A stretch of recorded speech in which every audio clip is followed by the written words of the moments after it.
these dialogues are really important, I think, and going to full electrification, we'll discuss why that's the case, but also we'll discuss why there is a particularly opportune time now to really push hard to see how far we can go towards this full electrification, where everything in your home or in place of business is run with electrical energy and no natural gas. There's only one thing you can do with natural gas, that's burn it. It produces CO2. I mean, I suppose there are other things you can do with natural gas, but primarily that's what's done with natural gas. And CO2 is a problem for us. So let me just start by saying, if you see tonight, the first one was on heat pumps for HVAC. And tonight, we're going to go with heat pumps for water heaters, which may seem a little odd, but in fact, it's a great way to use a heat pump, as we'll see. And there are two types of heat pumps.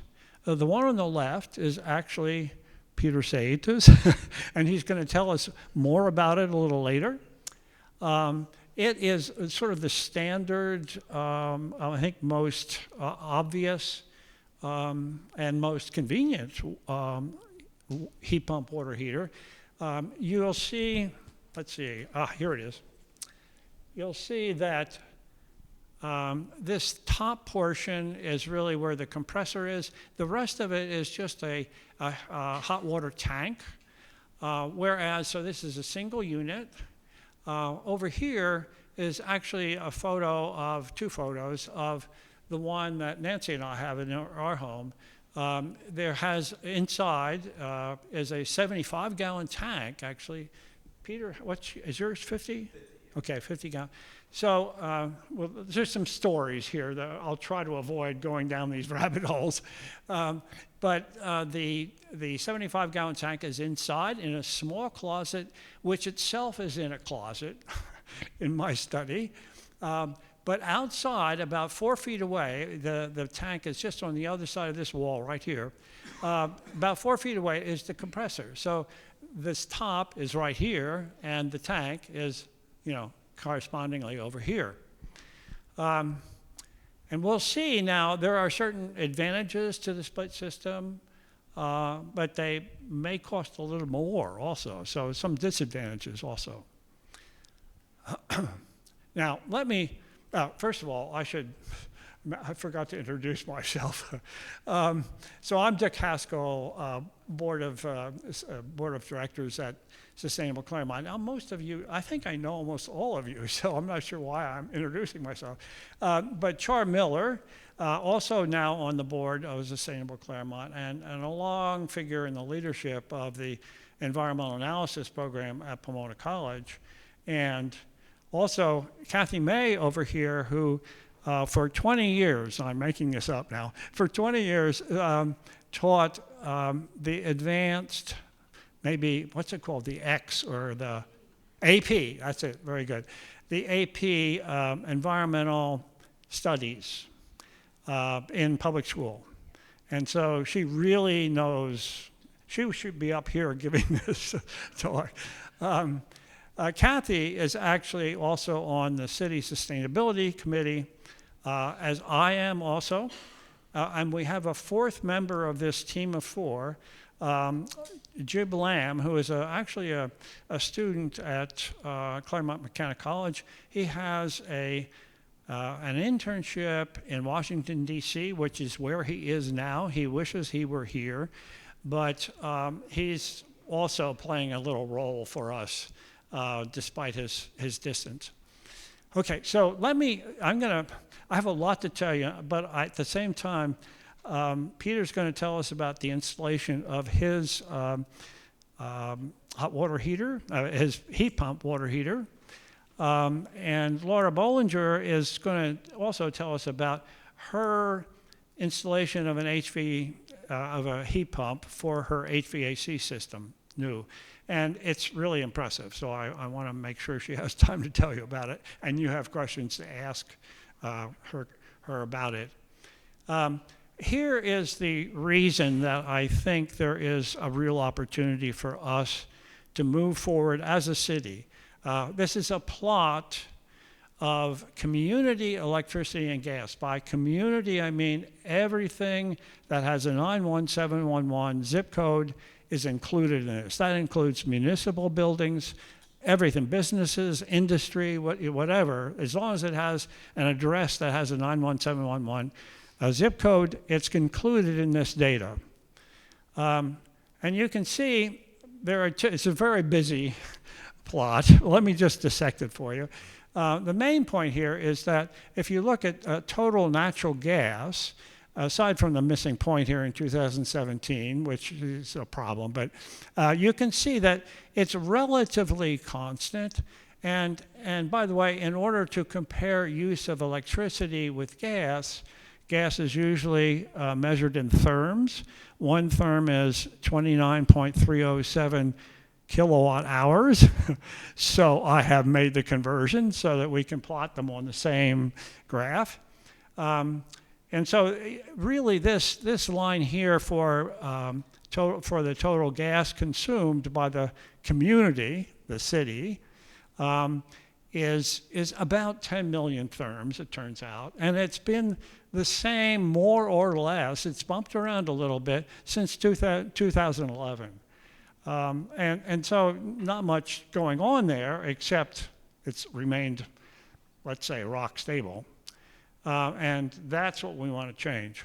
So the total electricity, on the other hand, you can see a slight decay and maybe sort of leveling here at the end, but that leveling of the end is actually mirrored by an increase of the so-called renewable electricity. So let me just say that if you look at 2024, at this data right here, 2024 is the most recent year for which we have full data. And so that's why I'm stopping at 2024. But these two data points represent 27% more energy used in gas, in the form of gas, than in electricity. So SoCal Gas delivers 27% more energy to the city, the community, than SCE delivers in electrical energy. So that's notable, particularly if we're trying to get rid of natural gas. I mean, it's a little intimidating, and so you keep that in the back of your mind. Now, what's really been encouraging for the City Sustainability Committee, and I think everyone that I tell this to, is that this electricity can be divided into renewable electricity and non-renewable electricity if you just look at how the electricity is generated, what you use for fuel. The renewable electricity comes from solar, wind, small hydro, geothermal, that sort of thing, renewable energy sources. The non-renewable comes primarily from the burning of natural gas at generators. And so you can see the non-renewable is actually decreasing over time substantially. In fact, it goes from 64% to 29%, almost a factor of 2, or a little more than a factor of 2 reduction from 2018 to 2024.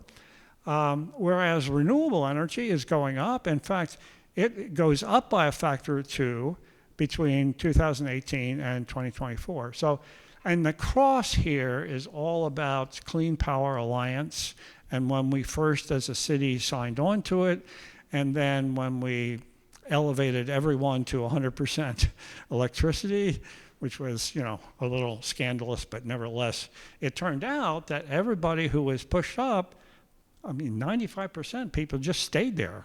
I think for the right reasons. Okay, so again, what can we do? I noticed that if you put a straight line across here, roughly, and try to project it out over here somewhere, and do the same with total electricity, it'll be 2 or 3 or 4 years until they intersect, in which case we're using all sustainable electricity or renewable electricity. Now, you might say, well, wait a minute. If we're going to be reducing the amount of gas we use, we're going to be replacing that with electrical use. So, you know, it's a little more complicated than quite that. But I think as long as we maintain, as long as we have sustainable or renewable electricity coming close to total electricity, even if that goes up, then we're fine, because we'll be using all renewable electricity. Essentially, all of our buildings will be not producing greenhouse gas emissions, CO2, and we will have made a huge dent in our carbon footprint, certainly for buildings. Transportation is something else, and there's actually a team working on transportation separately, with a separate series of dialogues coming up in the fall. Okay. All right, so I want to move quickly here. So please, if you have a question, just shout out. I mean, just this is really a dialogue, and so questions from the floor are welcome. They are not shunned. Again, April 1st was HVAC, heat pumps for HVAC. Tonight, water heaters. Sometime, I think, in roughly September, we'll be looking at induction cooktops. A very interesting and a real rabbit hole you can go down in terms of air quality, inside air quality. It's very, very a deep topic, and I hope we can do it justice in just an hour. And then finally, I think sometime in November, we'll have one on clothes dryers. And you think, oh, really? Clothes dryer? You want a heat pump to dry your clothes? I mean, it turns out there's some real surprises there. Even after Nancy and I purchased a clothes dryer had a heat pump as the mechanism for drying, I didn't realize that you didn't need an exhaust, for your gas-fired dryer. You have to get all that lint out and goes and gets scumped up somewhere. But there's a very interesting twist to a heat pump in a clothes dryer that I still find fascinating, and we'll talk about it. Okay, so again, some of this is going to be review for many of you, so I'll try to go through, but don't hesitate to stop me. So here we have, again, a picture of this split system, the compressor outside and the water tank inside, squeezed into a tiny little closet within a closet. and we'll get to the problem that can give rise to in a second. So the way this works is that the compressor will pick up heat on the outside, even when it's cold, and move it through a process, just like your air conditioner does, or maybe I should say, just like your refrigerator does. Your refrigerator takes heat from the inside and moves it out, whereas we're just doing, this is an anti-refrigerator here. We're taking heat outside and putting it into the water in the tank on the inside. And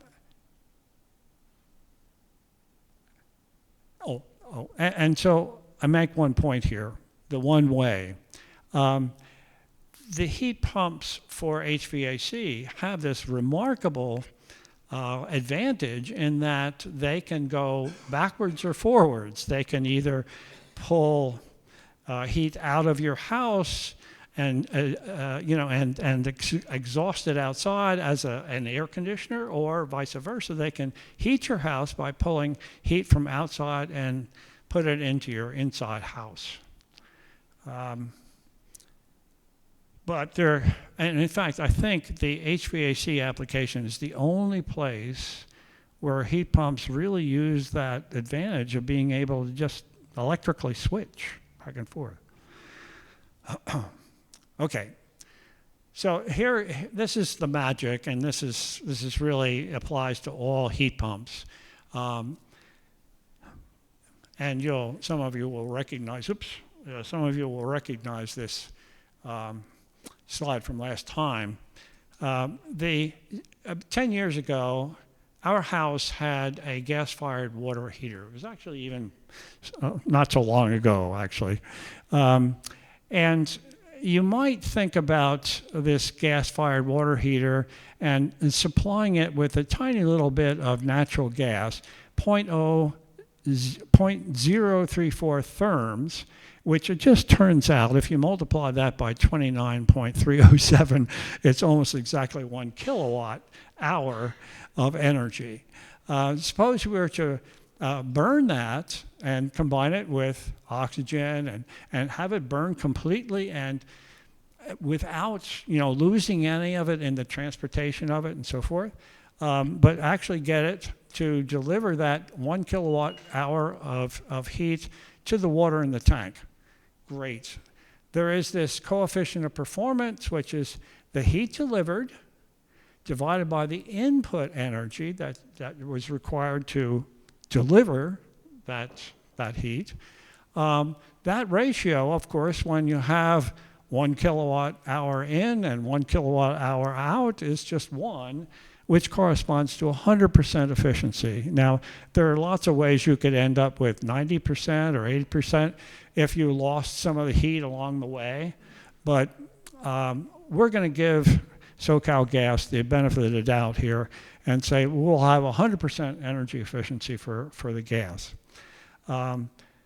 For a heat pump, that coefficient of performance now is certainly going to be 1 kilowatt hour of heat delivered. We want to deliver the same amount, but in order to get that energy from the compressor to the heat tank, to the hot water tank, we're simply going to use a material, a liquid at room temperature and pressure that actually will go through phase changes from liquid to gas and gas to liquid.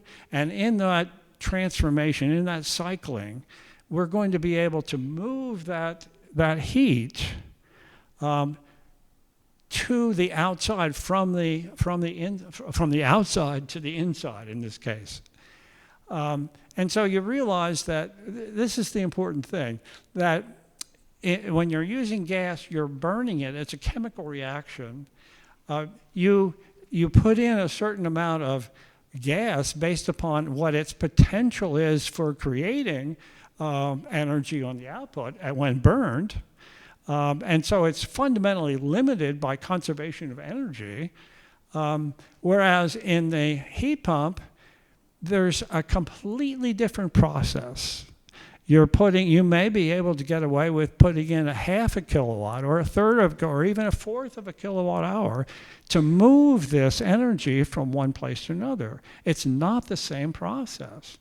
And that is the secret. And so we end up with the possibility, and these are real possibilities, by the way, 200%, 300%, 400% energy efficiency. And if I'm beginning to sound familiar to someone that I don't want to refer to, but this is real. I should put down 600% here also, but that would be a coefficient of performance of 6, and it goes as high as 7. And I just discovered that in California, in order to manufacture and sell a heat pump, you have to guarantee that it will operate with a minimum coefficient of performance of 3.2 to 3.4. So in everything I'll be doing in our discussions, I'm going to be looking at really a factor, a coefficient of performance of 3 or 4. And it really almost has to be that high by law. Okay. Any questions? That's the magic here of the heat pumps. Yes. So Cindy. Tankless water heater. So how does that fit in? How efficient is that compared to this heat pump system? It is what? It's a tankless. So I got rid of my gas one. I put a tankless So I guess my question is, what would be the motivation to do that, to do the pump system? Is it more efficient? Is it Well, the heat pump? opposed to a tankless water heater, which is? Oh, tankless. Yeah, so basically you're on electricity, you're not on. Well, that's a good question. I think the efficiency there, it's a very small unit. I mean, basically, oops, what did I do? There we go. Somebody get my fingers off of this thing. I don't have a good answer for you. That is it's a really completely different, yes? 100% efficient for the electric tankless heater, but it's converting electrical energy directly into heat. The way I describe it is good, clean electrical energy into garbage heat. It's a good point. You're talking about a gas-fired tankless. No, electric. Electric is even worse. Electric is 100%. Yes. This is more like 90%. Well, this will supply, 400% or 300%. I mean, the gas burning one, because you have to exhaust some of the flue gas. Yes. But mine doesn't take gas, it's electric. I understand, so that's why it's 100%. Oh, I see what you're saying. All the energy that comes in the wire ends up getting deposited in the water. Right, there's no water in a tank, it's just direct into your system, right? Yeah. Right. What do you mean by the garbage heat?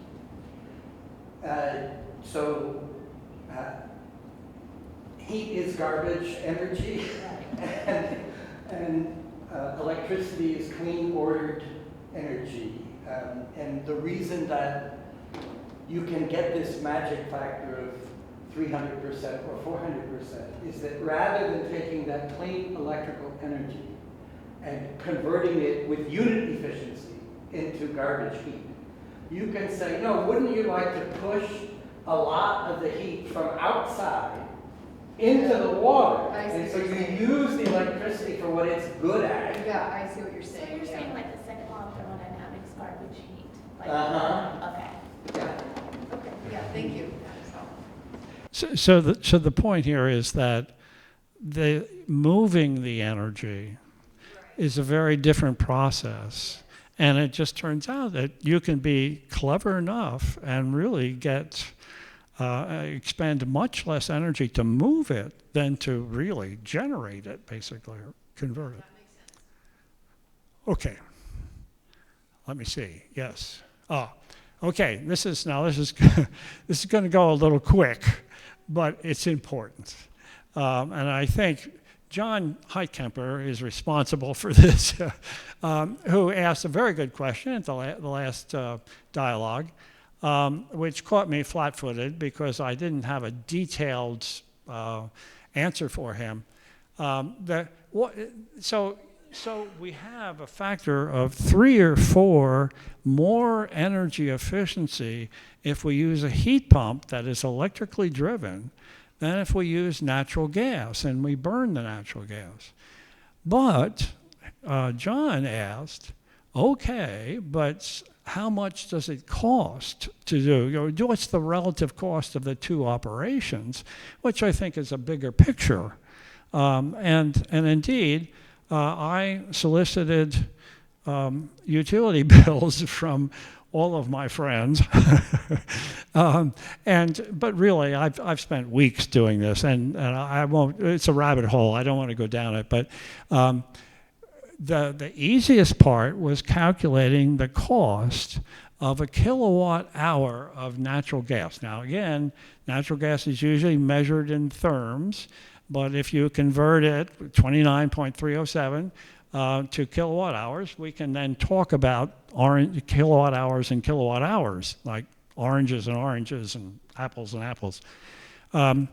So I was able to get natural gas bills, SoCal gas bills, from 2 households. One household I could get 2 years worth, which really was very helpful. But I'll have to say that the SoCal gas bills are up. That's the nicest thing I can say about SoCal gas. their bills are absolutely transparent and very easy to read. And it just took me no time at all to run through these bills and discover that the cost of a kilowatt hour of natural gas is 7 cents. All right, keep that in mind. Let's just go. The cost of electricity now, SCE for us here in Claremont, we need to get SCE bills, even though we're getting energy generated by CPA, Clean Power Alliance. But it's SCE who both delivers and bills. So I beat myself up, literally, trying to understand bills. And I think I may make a living out of this now. I mean, it is so subtle and so interesting that I really got sidetracked on it. But to cut to the chase here, the average over 5, and you can see how this varies, 48 cents, 37, 43, 43, 42. It's clustering around, actually turns out to be 42 or 43 cents. I like 42 cents because it's a multiple of 7, that is 6. So the arithmetic we can do in our heads here. And so I would just point out that these first two, this first one is my household. Nancy and I spend 48.1 cents per kilowatt hour over the first 90 days of 2026. But this second household is also fully electric and solar. Everything is the same except for the rates that we chose. And the household here is actually a more intelligent household and a more carefully researched choice of rates was actually able to get the price of their kilowatt hour down by 30%. I pay 30% more than they do just by choice of rates. So there's a lesson there. But I want to shoot down to the last household, which actually has no solar, fully electrified, and no CPA. The SCE is generating and delivering it, and all of their energy, that is all their kilowatt hours, fell into the tier 1, the lowest, least expensive place. And yet, here's the interesting part of SCE's bills, that turned out to be 42 cents per kilowatt hour. Now, think about that. It's just such a game that I'm still a little baffled by the whole thing. But so let's just keep this in mind now that the cost of electricity is, let's say, 42 cents per kilowatt hour, 6 times higher than 7 cents for natural gas. Where does that lead us? Now, I'll just, because it's getting a little later than I'd like, let me just jump down to the conclusion here, which I think says it all concisely and coherently. Using a heat pump for HVAC or for a water heater, as we'll discuss tonight, will use 3 to 4 times, coefficient of performance 3 or 4, times less energy than using natural gas. So if you use natural gas, you have to use 3 or 4 times the number of kilowatt hours as you do it for HVAC, for a heat pump. But using the heat pump will cost 50% to 100% more to do the same job. It will do it more efficiently with less energy, but cost more. And so you may want to fight that conceptually, but yes. That's if you're getting all of that energy from the grid. Yeah, now, yes, there are ways to wiggle around.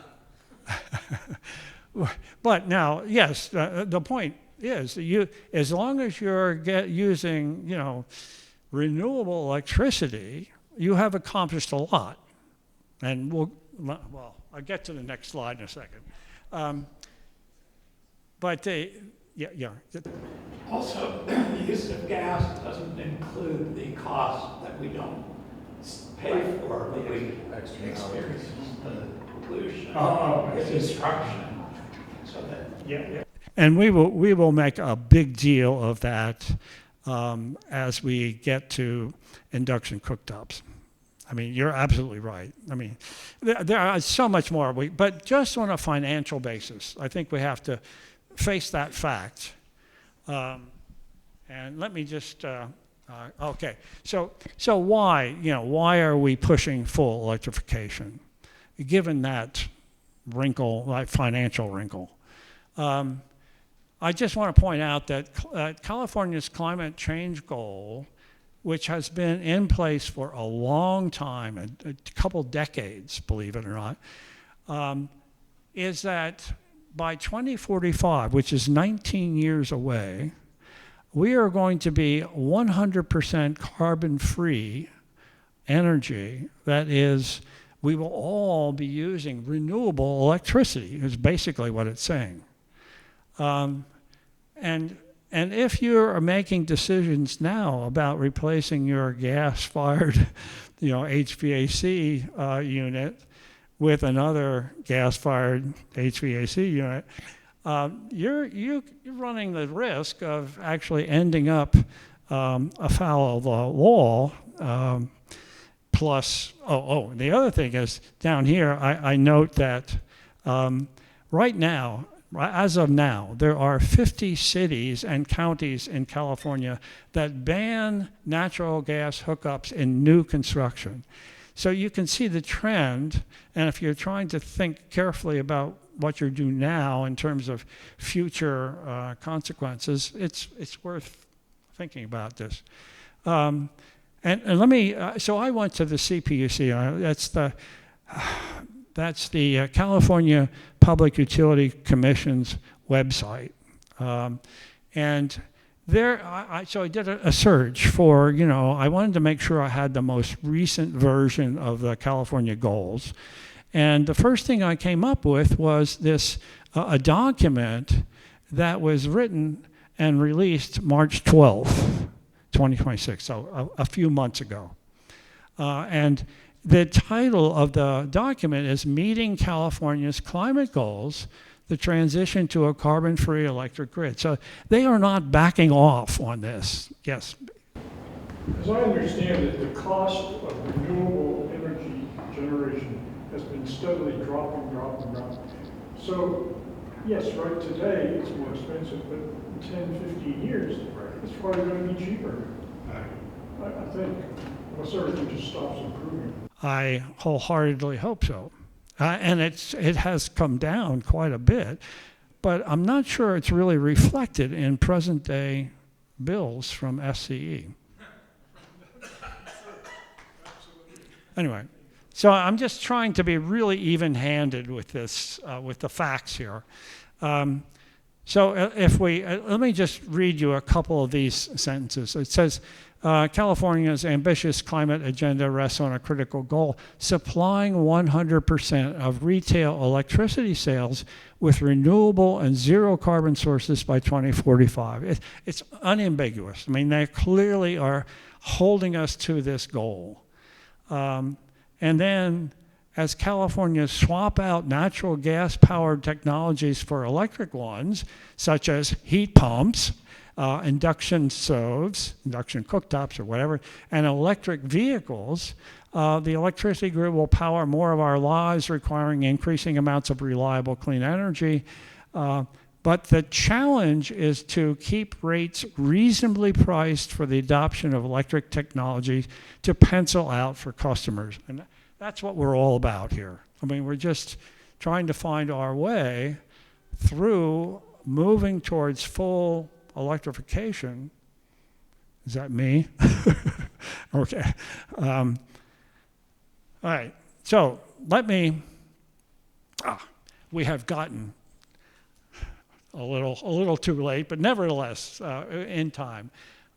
Peter, would you like to take over?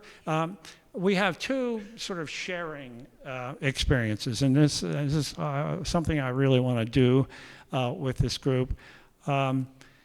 Peter's going to tell us about his installation of a heat pump water heater, and Laura Bollinger is here to tell us about her heat pump HVAC system. And it turns out that I happen to have the slides. Peter, you've got, I think, two. That's it. So I'll give you this. Oh, that's fine. Okay. I'll bet you'll need this. Well, I'm a professor and nobody ever complains they can't hear me, but all right, I will use the microphone. So I wanted to start by saying we had a gas burning water heater in a closet right off of the master bedroom. And so there's modest ventilation that went out of that closet. At the time we bought the house 31 years ago, someone had already taken off a solar thermal water heating system, but the copper pipes were capped off in this closet. And we wanted to replace the gas water heater with a heat pump, but there was not adequate ventilation in that closet so we would have had to run ducting up through the attic and out, and we decided, well, why don't we put it out in the garage, and then we would recover the closet for something else. So you've seen the picture of the 50-gallon heat pump water heater that's sitting out in the garage. These things also make a certain amount of noise. So if you have it on the inside of your house, you may notice that. Given that it's in the garage, it's not a problem. The old water heater closet is right next to the bathroom, so the delay in getting warm water to the shower was modest. With the additional lines to get it out into the garage, it takes a while for it to warm up. So that's maybe a downside to consider.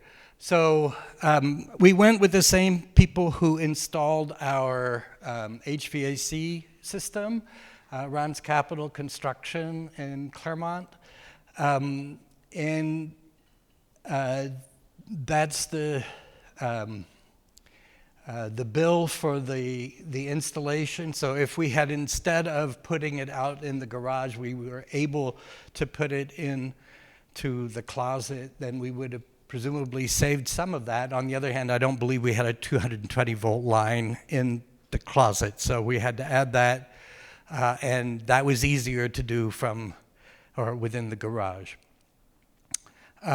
So I guess my takeaways are, we now have a longer run, and it takes a certain amount of water before to flow in the kitchen sink before you get any warm water. And there may have been options that we should have explored about small recirculation that allows the water heater to continue to heat the water in the line. I didn't worry about it, and it doesn't completely devastate me. And then, as opposed to a tankless system, having a tank on the water heater, in the event of an earthquake, you have 50 gallons of potable water that could come in handy. So that's the only other thing I will say, is that we thought, all right, well, we're putting this in, and Claremont water is particularly rich, shall we say, in minerals. So we put in a whole house water filter, and hopefully that means that I won't have to worry about cleaning out the tank, which I couldn't do anyway, but draining the tank and so on. So yeah. Does the compressor run continuously? No, it's on demand. there's an app on my phone, so if I forget to turn it off or put it on away mode, if we go traveling, I can, doesn't matter where I am, I can turn it off, put it on standby. And then I'm so proud of myself, you know. I do usually remember to turn it back on before we arrive home. But if not, you know, it'll take a little while. So it has a thermostat that gets the temperature. Right, and so it runs, set point at the moment is 120 degrees. So, yeah. So you only had to spend $150 on electrical work. Yeah. I think some houses might need more than that. Correct. Solar panels. Certainly. Right, and if you have to redo your whole panel, that's an additional major expense, but yeah. So you have a 50-gallon and a try to say, Yeah. but how do they have it come larger? Can you get larger tanks? Because the reason I ask is Yeah. that we it's just my husband and I, but when everybody comes home for Christmas, Yeah. we have a big use. So that would be small for us. So, Not generally, no. yeah. No, about 50 and 75 is about as big as they get. Yeah, if you, Okay. right. It's overkill. I think. Encourage people to share. But the heat pumps, you know, are, sometimes you'll find that heat pumps are hybrid in the sense that they really are a heat pump, but they also have sort of resistive heating coils submerged that are activated if you need a really strong call for more water, more hot water. I don't know whether I don't think that one has that ream. Anyway, it's a concern, and that is what was in the back of my head when we decided to put the 75-gallon in. It's much more than, you know, you'd have to have a big family and you'd have to have many bathrooms to be drawing, you know, so much water that. Anyway.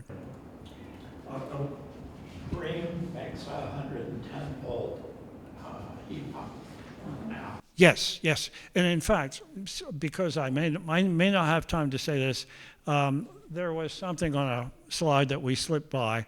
It turns out that there may be a special deal on 110 volt, 120 volt hot water heat pump water heaters, and Elephant Energy has been in contact with me, and I've been in contact with them, and we may have them out for a special dialogue and demonstration. And really, with a group purchase, we could knock down the cost substantially, at least 30%, maybe more. So, you know, and, you know, it would be nice. That's right. Okay. Laura, do you want to take it over? Let's see. I think somebody has my. Here we go. I'll let you do it for me. I don't even know which button to push. So I came to the last meeting, and I had one bid in hand already because we were planning on replacing our HVAC system. I learned a lot that night, and we did get a second bid. Just to give you a little bit of background, our house is about 3,000 square feet. It's a 2-story house with really high ceilings.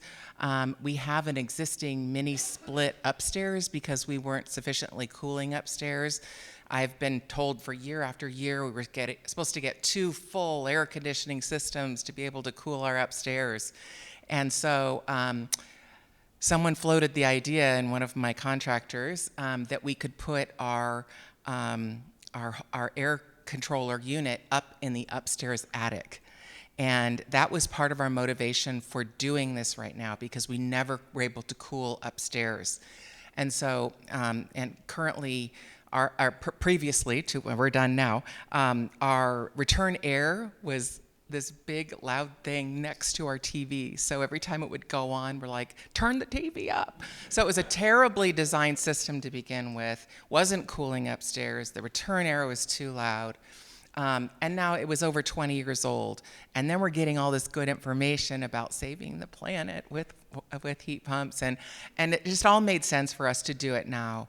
And so we went with an installer. Our daughter, I think I'd mentioned, a couple of you, had previously installed at her house last year an HVAC system that was a heat pump system. And we'd go over there and we're like, it's so nice in here. For a lot of reasons, and I'll tell you a little bit. You want to go on to the next slide? So there's the system description that we ended up with. We were given 2 bids. The other bid was for American Standard, which was lesser, theoretically lesser equipment, not as nice as Lennox. And believe it or not, that was the more expensive bid. And so we felt we had a fair bid with this one. It's a 5-ton, 20-SEER system. It's big. That's bigger than my previous air conditioner was in that spot, but it's out of the way. It's okay for me. It's a variable heat pump, which, learning curve for me, you probably all know this, means it's a steady stream of air. You don't get that big, it's on, now it's off. It's off, I'm hot, when is it gonna go on again? It's on, I'm cold, it's too much air blowing. This variable is just this constant air that goes through your house, and we love that. So just those things, I gave you the cost on that, along with this panel. And S40 variable system control was another reason I really wanted to go with the Lennox system. This is what my daughter had, and I learned a lot about it from her. So it has geofencing, which, if you don't know what that means that you can, it's all on your phone, of course, nowadays, but that's the control panel on the wall. And geofencing means that I can set it to when I leave more than 6 miles from my house. You don't have to remember to tell it you're on vacation or you're going away. You can set it to be, it will just go into away mode, and you set the parameters for home and away, what you want that to be. I have 2 dogs at home. I don't want it off completely when I'm away, so I can set that. So geofencing was really a cool feature. It had fan allergen defender. So, something else I didn't put on this list. We got this, I put it on the next page. Fan allergen defender is, I'll talk about it on the next page too, but we paid for an upgrade where we put, it's called iWave technology in the ducts, and it was for allergen control and air purifier. And on this, back to my system control, the fan allergen defender, you can tell it you want it to go on every 8 minutes every hour, or if it's a really bad air that day, you can have it go on for 20 minutes every hour. That just, whether it's heating or cooling, it just circulates the air in your house. And so you can have that off completely if you don't want that to happen. But because we have an air purifier in our vents, we really like it, because you walk into the house and it just smells fresh. It doesn't smell like a house. So then it has a perfect temp. You can set it at 1 temperature, and it'll always keep that heater cold. But that's not very efficient. So we have a wider range we try to live with. We don't use heat very much, and we try to keep it as warm as possible, for cooling. And we have a home setting and an away setting of that wider range. It has a humidity control. And that's very cool because, again, your house doesn't smell damp. It just smells fresher. And I had some of my carpets cleaned, and I moved up the humidity control for 24 hours so that my house wouldn't be so damp, and then you could adjust it back down again. So you have control over the humidity control. There's reminders on your app when to replace your filter, when to call for service. And it is all on my phone. So as you said, if you leave and you want to, I really want to adjust that, it's all on my phone. So then the next page is the extra stuff that we decided to do, but I thought that was helpful to hear. One more forward. There we go.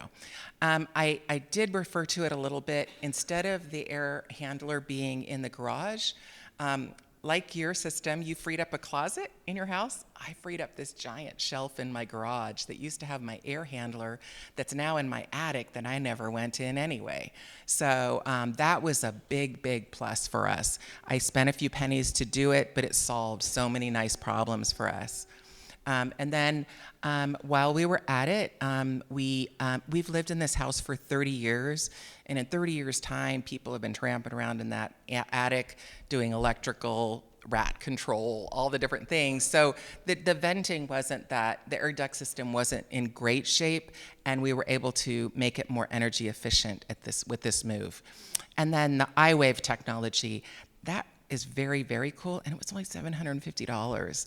And I'm very happy with that.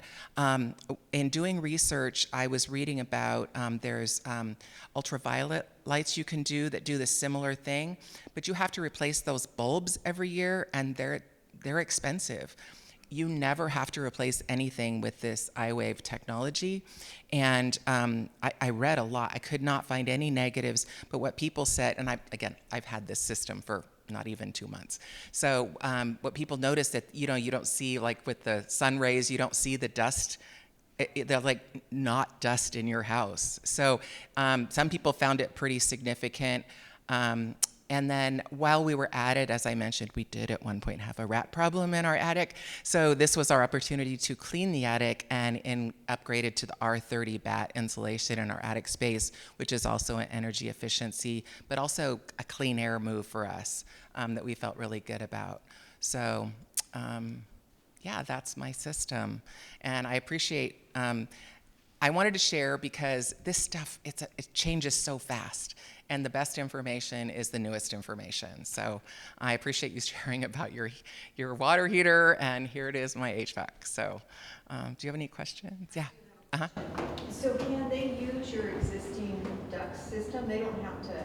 Yes, in fact, in the walls, there's ducting that they didn't replace. And yes, they can use your existing ducting system. But that was an optional upgrade on our part. And then for repairs, who do you go, So, if you can go back 2 slides, that I put the name of my installer. For those of you that have been in Claremont a long time, Doug Chapline was my air conditioning guy. He grew up here in Claremont. If you know that name, he was my air conditioner repairman for 20 plus years, and then he retired. And so this is the company that he went to, and he followed them on jobs, inspected their work, felt really good about their work. And this is who I've been using for maintenance of my system prior to this installation. And that's who my daughter also used for her. so you don't have to have a specialized? No, but they do say, and I did read this, that you should definitely have it maintained professionally once a year. It's really important that, and he showed me, he goes, outside in the big unit that's outside, he said you should literally hose it off on a regular basis because it's less efficient when it gets dusty.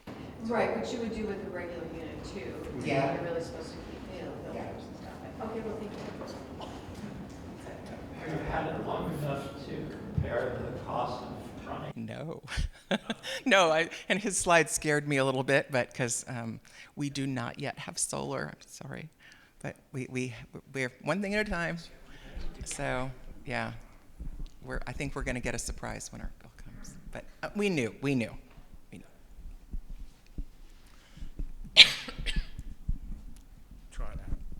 We that. moved to Pilgrim Place recently, but before we moved, we lived in Claremont, and we had a heat pump put in several years ago, and the electricity cost was dramatic. In Really? the summer, I mean, we were producing much more electricity than we used, so we got refunds. You'd be pleased. Yeah, Edison has solved that problem. Right. Thank you. Thank you, Laura. Any other questions in general? Oh, look, this is perfect. Yes. Yeah, so I was. This is all wonderful. Thank you so much for doing all of this work. It's so enlightening. Will you be doing a forum, do you think, in the next year talking about essentially battery storage? And essentially how that would cost out? Obviously, it's a huge investment, but like thinking about like what like if you're thinking about a 10-year horizon, 15-year horizon on investment and return? Well, that's a great idea. I mean, certainly the topic immediately comes up when you calculate the cost of electricity. To be free of SCE and the mind-boggling array of rates that they have is really to just have your solar panel and batteries and use your own, which is what you were saying, Peter. And in fact, I mean, I think what you were referring to, Peter, is that what I ignored in my analysis of the cost of electricity was all of the kilowatt hours that I was using generated by my own system. And I was only charged, and yet at the same time, I was sending a lot back onto the grid, and I was getting very little compensation for that. And that's all hidden in this, anyway. So you've touched a raw nerve, but yes, that is the next step, really, in full electrification, particularly if you want to not be paying a lot for your electricity bill. Thank you. It's Heather, right? Yes. Yeah, okay. I thought I recognized you. Anyone else? Now, if there are no more questions, let me just quickly go back. Oops, sorry. I got it. So you notice there's a black button down here. You notice that thank you. Here under Akanksha Mathur, who actually is the general manager for Elephant Energy in the LA area, and she's been extremely informative and helpful to me, and invited me to a number of events. And so I've really learned a lot about the company, and it's, I think Ross Pringle was here last time, and he also has had a very positive experience with them.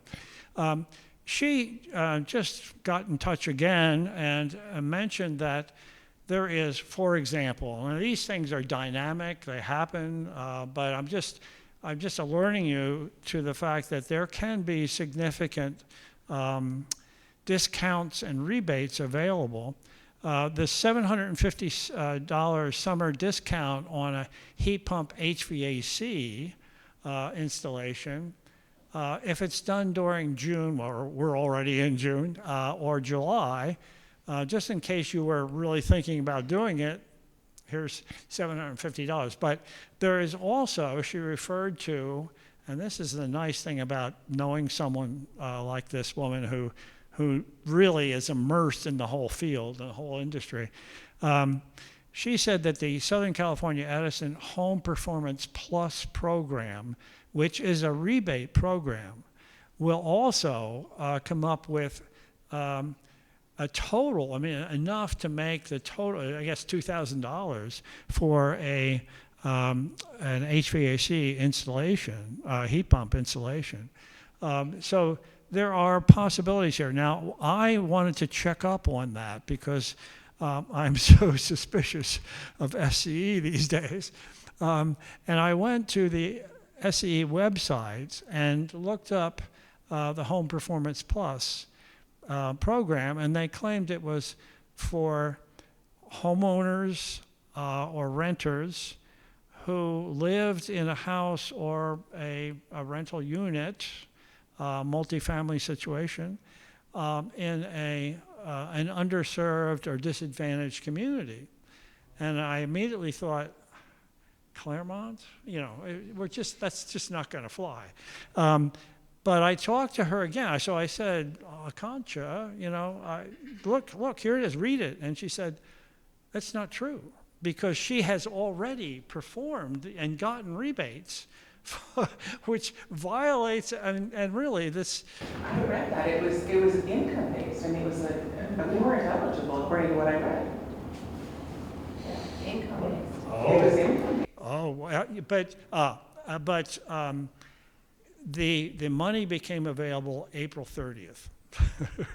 That's why we have to be on top of these things. So here's an opportunity for the rest of June and July, but I did not mention Lennox offered me $1,250 that I got on their system, and in a debit card in my hand. Yeah. I say it again.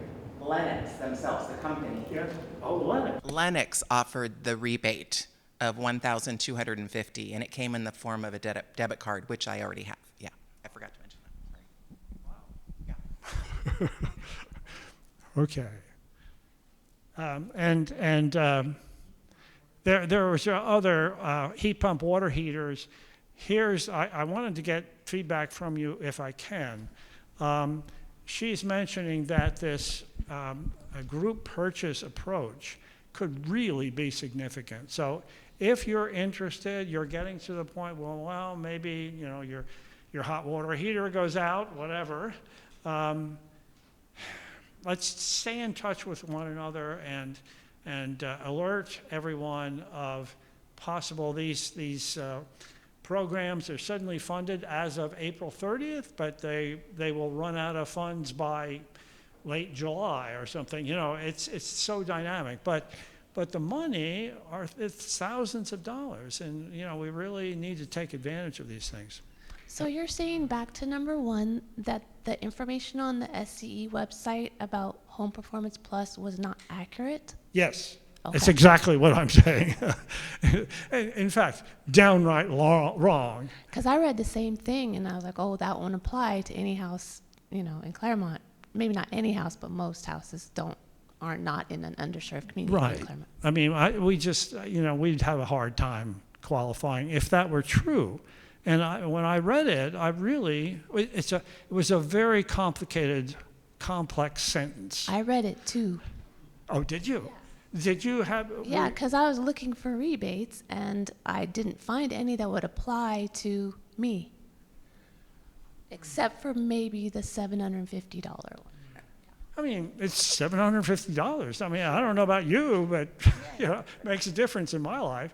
But Akanksha is there wheeling and dealing in the industry, and she has all this experience and happens to know. She say, I just installed in Pasadena, and we got our rebate. It's so. Hang in there. Information is everything, and information is sometimes money. Thank you for coming and for staying 5 minutes late. Remember.